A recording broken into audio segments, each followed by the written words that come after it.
आज मैं आकांक्षा गुरुवहन आप लोगों को श्री वाल्मीकि रामायण का अयोध्या कांड का 6ठा सर्ग सुनाती हूँ, जिसमें सीता सहित श्री राम का नियम परायण होना, हर्ष में भरे पूर्ववासियों द्वारा नगर की सजावट, राजा के प्रति कृतज्ञता प्रकट करना और अयोध्यापुरी में जनपद वासी मनुष्यों का भीड़ का एकत्र होना है।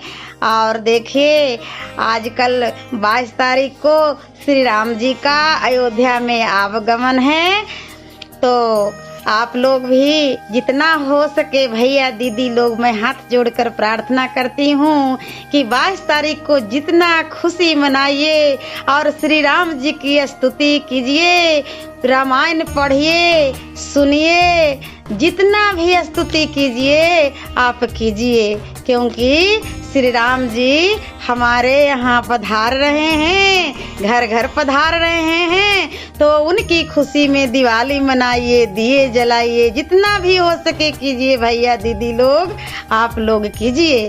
तो 6ठा सर्ग सुनिए।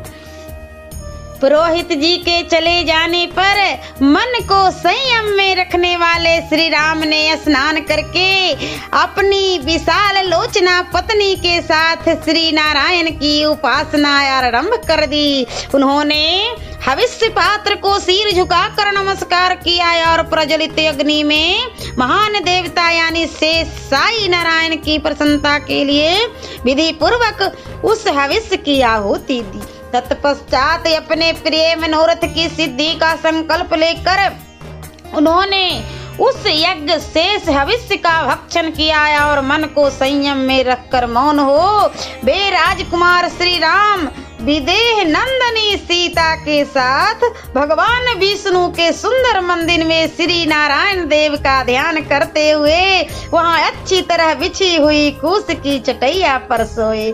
जब 3 पहर बीतकर एक ही पहर शेष रात रह गई, तब वे शयन से उठ बैठे। उस समय उन्होंने सभा मंडप को सजाने के लिए सेवकों को आज्ञा दी। वहां सूत मागध और वंदियों की श्रवण सुखद वाणी सुनते हुए श्री राम ने प्रातः कालिक संध्या उपासना की। फिर एकाग्रचित होकर वे जप करने लगे। तदंतर रेशमी वस्त्र धारण किए हुए श्री राम ने मस्तक झुकाकर भगवान मधुसूदन को प्रणाम और उनका स्तवन किया।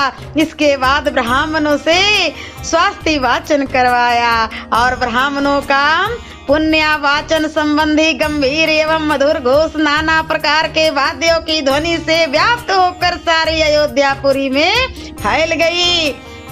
उस समय अयोध्यावासी मनुष्यों ने जब यह सुना कि श्री रामचंद्र जी ने सीता के साथ उपवास व्रत आरंभ कर दिया है, तब उन सबको बड़ी प्रसन्नता हुई।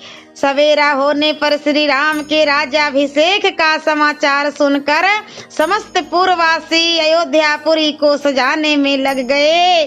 जिनके शिखरों पर श्वेत बादल विश्राम करते हैं, उन पर्वतों के समान गगनचुंबी देव मंदिरों, चौराहों, गलियों, देव वृक्षों, समस्त सभाओं, अटालिकाओं, नाना प्रकार की बेचने योग्य वस्तुओं से भरी हुई व्यापारियों की बड़ी बड़ी दुकानों तथा कुटुंबी गृहस्थों के सुंदर समृद्धशाली भवनों में और दूर से दिखाई देने वाले वृक्षों पर भी ऊंची ध्वजाएं लगाई गई और उनमें पताकाएं फहराई गई। उस समय वहां की जनता सभी ओर नटों और नर्तकों के समूहों तथा गाने वाले गायकों की मन और कानों में सुख देने वाली वाणी सुनती थी। श्री राम के राज्याभिषेक का शुभ अवसर प्राप्त होने पर प्रायः सब लोग चौराहों पर अपने घरों में भी आपस में श्री राम के राज्याभिषेक की ही चर्चा करते थे। घरों के दरवाजों पर खेलते हुए झुंड के झुंड बालक भी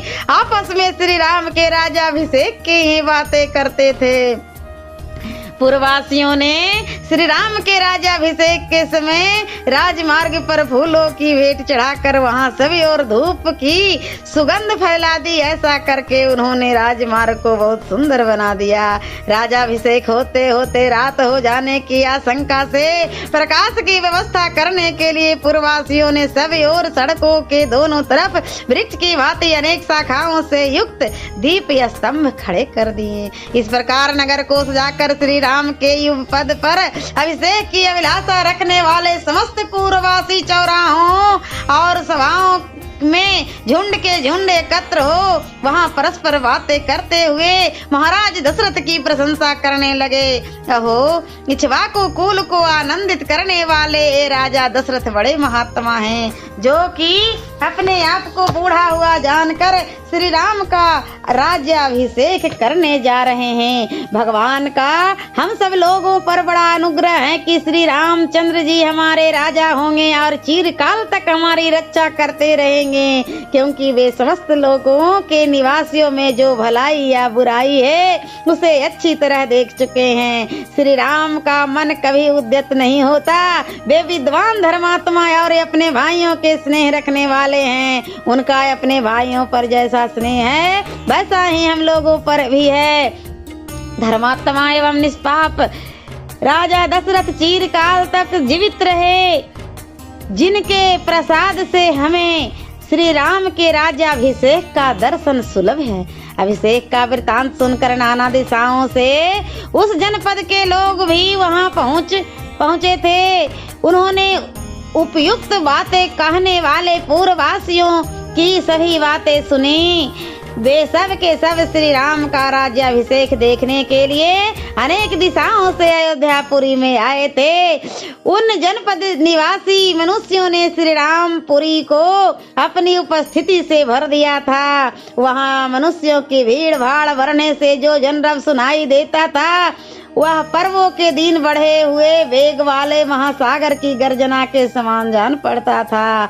उस समय श्री राम का अभिषेक का उत्सव देखने के लिए पधारे हुए जनपदवासी मनुष्यों द्वारा सब ओर से भरा हुआ वह इंद्रपुरी के नगर समान नगर अत्यंत कोलाहल पूर्ण होने के कारण मकर नक्र तिमिंगल आदि विशाल जंतुओं से परिपूर्ण महासागर के समान प्रतीत होता था।